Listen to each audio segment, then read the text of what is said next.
So I've been contemplating self-love. It's definitely been a topic that has kind of been a thread through my whole life, and it underpins my entire business, which is really about helping women to fall in love with themselves, because, that's my journey of falling in love with myself. And I was reading some of Matthew Hussey's book, Love Life, last night. And he has a really great, could almost be profound kind of concept on why we love ourselves and why we should love ourselves. And it's pretty logical, really. If you think about your child or your pet, you love it because it exists. You love it because it's yours. You love it because it's yours to look after. You don't love it because it loves you back. You don't love it because it's good at school or it helped around the house if it's a child, or you don't love it because it sits on your lap if it's a pet. You love it because it exists.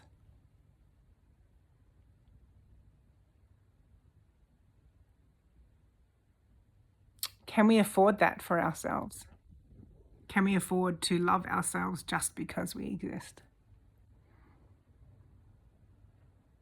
It's a pretty mind-blowing kind of thought.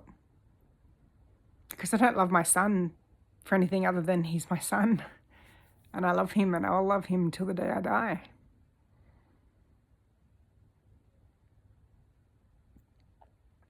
The one person we have sole responsibility for is ourselves throughout our entire life. Especially once we become independent of our parents, right? There's no one else to help us look after ourselves. It's just us.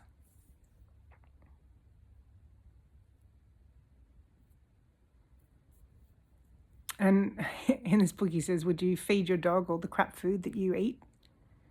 You'd be like, no way, that's really bad for them, right? We are in stewardship of this vehicle. And in his book, he talks about a cooking show where people get all the ingredients, and each chef gets all the same ingredients, and they have to make something out of it.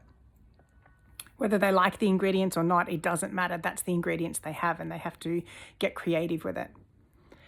And really, these are the ingredients that I have. It's this particular body. It's this particular upbringing. It's this particular moment in my life, the choices that I've made in my life. And it's not to judge the ingredients. It's to be creative with the ingredients. In tango, one of my teachers, he talks about the importance of limitations and how incredibly powerful they are for us to find and tap into creativity.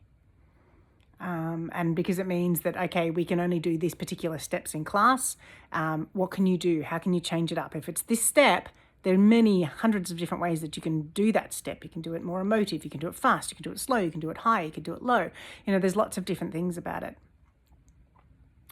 that you can do, like lots of things that you can do to change that step, to experience that step in a different way. And I guess when we apply that, we can apply that to ourselves. The limitations are the ingredients that we have. The ingredient is my body. The ingredient is the way I think. The ingredient is the upbringing that I was raised with. And so being able to actually change how I interpret my ingredients and how I treat my ingredients means that I will experience the world in a different way every day, really. You don't wake up feeling the same as you did the day before, right? So it's always about experience and creativity with the ingredients that you have. So it's kind of a new thought for me, really having a more compassionate and creative approach to how I perceive myself. Because I am the one person that I will have for the rest of my life with me no matter what. I am not going to abandon me because I can't. I'm here. I'm in this body. The only way to abandon is death. So if I start to see myself from a different perspective, if you start to see yourself from these are the ingredients that I have. How can I be creative with them? How can I learn to love them? How can I find joy in the ingredients, in the limitations that I have? You know, like I'm not the most beautiful woman in the world. I'm not the most svelte body, you know. I have a habit of eating too much chocolate, you know, like these are all the ingredients that I have.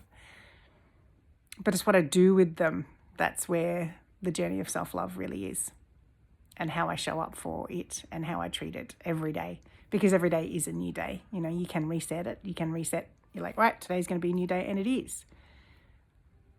So there you go. That's my contemplation a bit on some self-love. And thank you to Matthew Hussey. Okay. Love you.